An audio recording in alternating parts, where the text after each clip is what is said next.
Best ever listeners, welcome to the Best Real Estate Investing Advice Ever show. I'm Slocum Reed. This is the world's longest running daily real estate investing podcast. And today we have Amy Sylvis with us. How you doing, Amy? I'm amazing. How are you? Doing great. Excited for this conversation we're going to have. Amy is the founder of Sylvis Capital, which buys large multifamily complexes in emerging markets throughout the U.S. with their investors. They focus on Class B properties with a value add component. She is currently the GP of 276 units in Evansville, Indiana, 20 units in Huntsville, Alabama, 58 units in Clarksville, Tennessee, and 80 units in Augusta, Georgia. It took her close to 10 years to enter the commercial real estate multifamily space due to her cystic fibrosis. She's now been on the GP side for 7 months, and she's already got 4 deals under her belt. And Amy is based in Los Angeles. So you've had a pretty busy 7 months, haven't you? It helps to have partners, right? They say it's a team sport. So I'm under no illusion that I've done this all on my own, but it's been great. Well, tell us, Amy, what got you into commercial real estate? This is my favorite question. As you mentioned briefly in my bio, I'm not shy about some of the health challenges I grew up with. For those who don't know what cystic fibrosis is, it's a genetic illness where essentially the lungs kind of give out over time. So from a very young age, this story is good. I promise it's not going to end up to be a downer. Please continue. There is nothing about you right now that is telling me you're a downer. Oh, thanks. Appreciate it. From a very young age, I kind of understood my mortality, but also had this really strong drive to be self-sufficient. And so I, searched for ways to become independent, kind of a bigger, badder W-2, that kind of thinking, and eventually stumbled on to multifamily real estate as a way to really decouple my ability to trade my time for money. As you can imagine, as it ties into health, knowing that perhaps one day my health might not be so great, this was a really exciting solution to be able to support myself. So it's a kind of a quick rundown. So I think you said accidentally stumbled. I'd like to unpack that. How did that actually happen? Yeah. So on my journey I used to work in biotech. I was excited to be able to find an industry where I could give back to others, especially having health challenges, knowing how important it is to be able to help others in their time of need when they have bad health. I was always looking for the bigger, badder job, as I mentioned, with higher income. I went and I got my MBA. I took 2 years off to be able to do that. And wouldn't you know, right after I graduated, I stumbled upon that purple book that we all know of called Rich Dad, Poor Dad, randomly at the Santa Monica Library. And my head popped off. I just couldn't believe that there was such a thing as passive income and it was attainable. I have to give a shout out to the Best Ever podcast real quick. I got my dad listening, and it wasn't until he realized how many times I referenced Rich Dad, Poor Dad on this podcast that he finally read it for himself. I'm so excited to be able to talk to him about it. Slocum's dad, good job. Yes. And he's already retired and has a great retirement and a great lifestyle that he thoroughly enjoys. So it's going to be a different kind of conversation, but I'm looking forward to it because it is a really important book. It's been really important to me for the last 9 years, at least. Gosh. You said it took you 10 years to enter the space due to cystic fibrosis. Why 10 years? What was the reason for the delay? Thank you for that. Part of cystic fibrosis is chronic lung infections that require hospitalizations for 2 weeks at a time, often several times a year. And despite the energetic person that you see me as today, holding down a W-2 while trying to do a side hustle of real estate just really ran my health down. It was even someone like myself that thought I had superwoman powers struggled to overcome. Thankfully, around 2 years ago, right before the beginning of the pandemic, a miracle medication came to the market for cystic fibrosis and really unlocked my ability to finally enter into the space. So it took a while, but the persistence paid off for sure. So that's 10 years before you participate in the general partnership of a deal, but I imagine that's 10 years of studying, research, networking. Am I wrong? You're spot on. It's And all then, about laying the groundwork. Yeah. yeah, and then all of a sudden you pop off 4 deals in your first 6 months. So how did that happen? Chronologically, it's like, correct me where I'm wrong, it's like miracle drug, some sort of time elapsed, and then all of a sudden all 4 of these deals at once. How did you have were these all in the works at the same time? How did you come across all 4 so quickly? So yeah, to your point about the timeline, the big kind of exponential growth factor there was finding like-minded partners with similar values. So I am an only child, but I learned very quickly that working with others, finding others, and that's where Quattro Capital came in. I found Maurice Philogene. Many probably recognize his name in this space. Our values aligned firmly about, real estate is great for money. Money is not a bad thing, but really it's a vehicle to be able to, buy ourselves time, own geographic freedom, and of course, be able to give to others. So once I was able to sync up with him with a deal that I had found, things just rolled as the other parts of Quattro Capital were able to surround me, and we would partner to be able to take down many of these deals. Nice. Evansville, Indiana, Huntsville, Alabama, Clarksville, Tennessee, Augusta, Georgia. So the South and the Midwest. How many different emerging markets were you looking in to end up in those 4? Well, I'm sure many people can agree it is a seller's market, to say the least, right? So we looked very heavily with emerging markets. Obviously, it's a little bit easier in the Southeast, and it's just really a matter of understanding those demographics, but also understanding where perhaps not everyone was looking for deals. We were competing with institutional money. So it is, to answer your question, several emerging markets combined with great opportunity. Gotcha. In all of this so far, Amy, what has been your steepest learning curve, whether that be an experience you've had or a hurdle that you had to get over or something that you had to sort out? What's your biggest learning curve?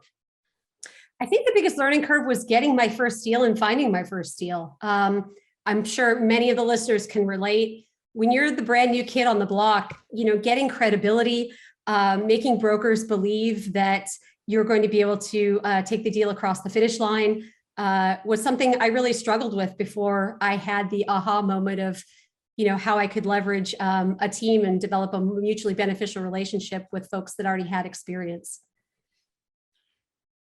You bring up something that a lot of people, if not all people who get into this space, feel.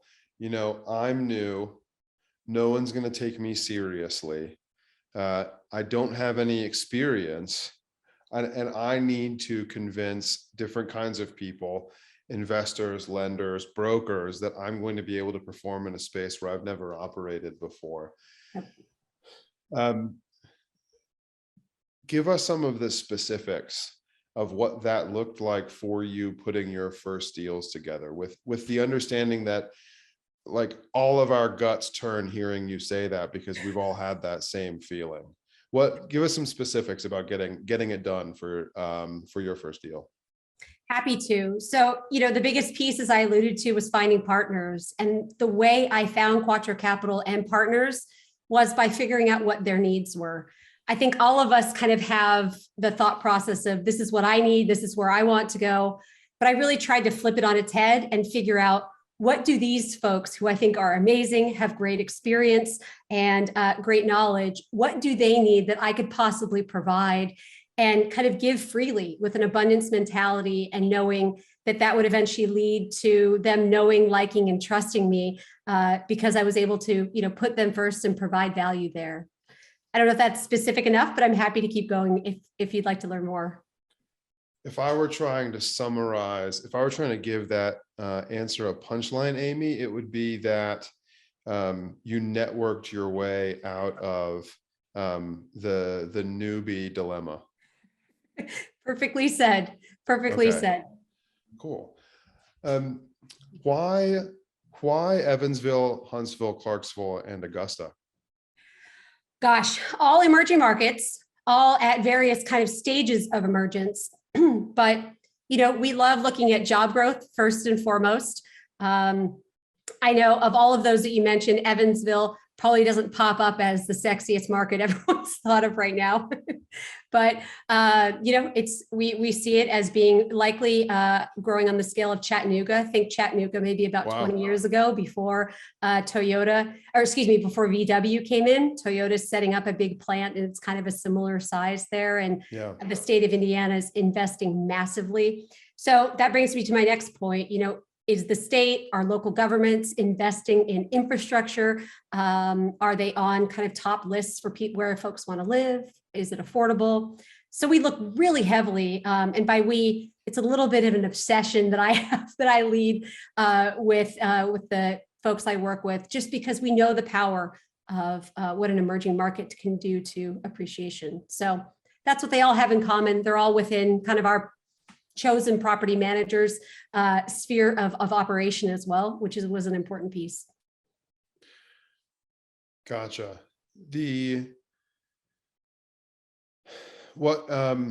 Amy, within your partnership, what do you specialize in? You said you really like analyzing what's happening in the job market in these areas. What is your steak and potatoes?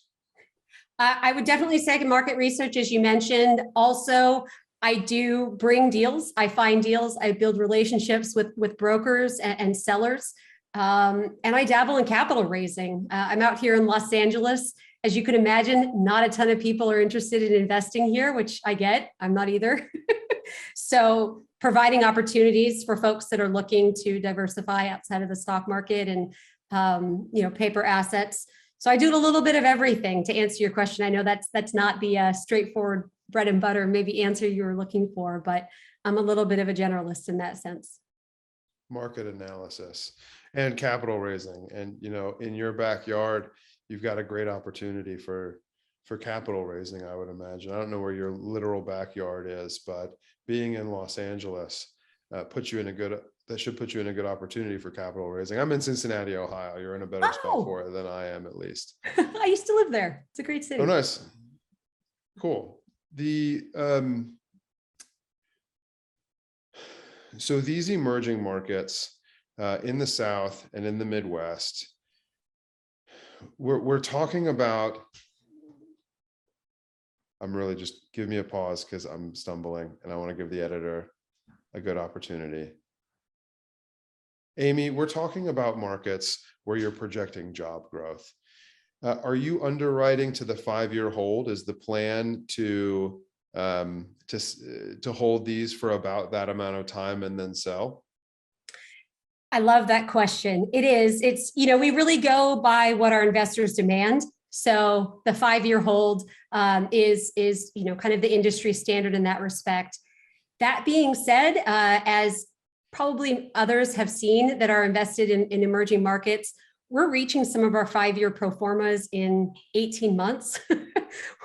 We've got a portfolio in Knoxville, Tennessee, that we have on the market that, we think that market's tapped out, and we think it best serves our investors to sell at this point, even though it's a little bit of a shorter turnaround, and go find the next emerging market. So the plan is 5 years. We don't ever promise anything short of that, but sometimes circumstances arrive, like in Knoxville, where we go ahead and have a disposition early.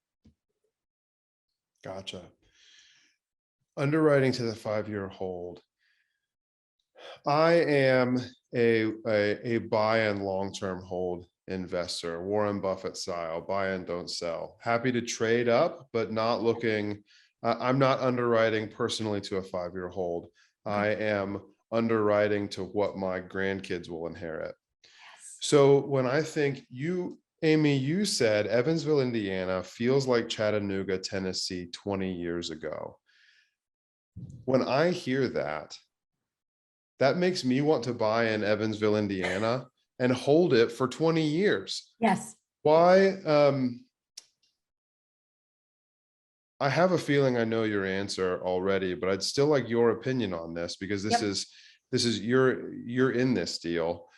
Why not buy something in a market like Evansville and just continue to see that long-term appreciation, rent growth, increasing cash flow? Is it simply that you need to provide an IRR to your LPs, and the sale is going to be what does that? I love this because it shows the nuances of how you can customize, these deals based on what the GPs want and what the LPs want, right? And your point is well taken. I think all of us want that long-term, multi-generational wealth. So there's several strategies. We say in our PPM, and we let our investors know that they may be refinanced out of the deal as opposed to us selling. That's one option. Okay. The other option is, and as you mentioned, some folks need liquidity. They're not, LPs aren't happy with a 10-year hold. The other thought process is, as you think of an emerging market and kind of the slope there without getting too mathematically in depth, you really have kind of a little bit of an S curve, right? So you have appreciation and rents that are increasing at an increasing rate. And then you have them kind of roll over and they're increasing at maybe a decreasing rate. That doesn't mean that they're decreasing. It just means that the rate of change is decreasing. We love to hit these markets when they're increasing at an increasing rate. So if we can be in the market during that cycle or that part of the cycle, and then find the next emerging market and keep hitting that, we find that our investors appreciate kind of that market identification and being in the emerging market kind of at the most lucrative point. So that doesn't mean that there won't continually be growth in Evansville and we won't, stay there in some sort of capacity. But at 5 years, we want to find the next Evansville that's taking off and that is really emerging like that. That's a really helpful explanation, Amy. Thank you. The trajectory, the acceleration rate of rent growth is the rent growth accelerating or decelerating while still growing? That makes a lot of sense to hit that point where you see kind of the top of the bell curve coming, even if rents aren't going to go down. You see that the rent growth is slowing, and that's a good time to get out, because it also means with rent growth and with projected future rent growth, it's still going to be an easily saleable asset because somebody else is going to want that growth. Sure. You said you tell it's in your agreement that you may refinance LPs out. Talk me through the logistics of that. You, as the GPs, decide you want to hold on to an asset and go ahead and deliver the ultimate return to the LPs that they were looking for. Walk me through the step-by-step of how you make that decision, that that's what you want to do, and you decide this is an asset you want to hold longer, and what it is that your LPs are expected, what it is that you've agreed to disperse to your LPs in the event that you make that decision. Candidly, we've never done it before. It's an option. All good. Yeah, it is something we have on the table. We like to be able to be fully transparent about kind of what can go on.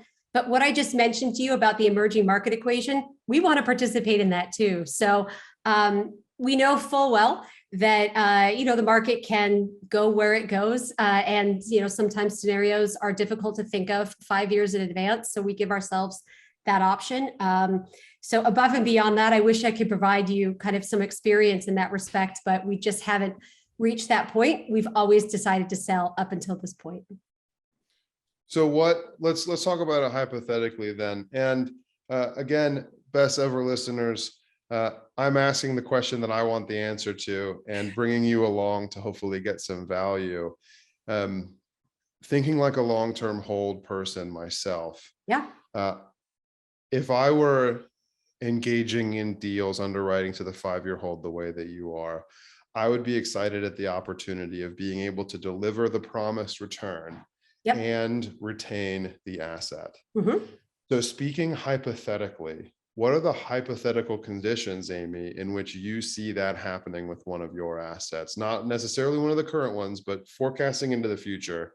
Under what circumstances do you refi, deliver on your promises to your LPs and keep the asset?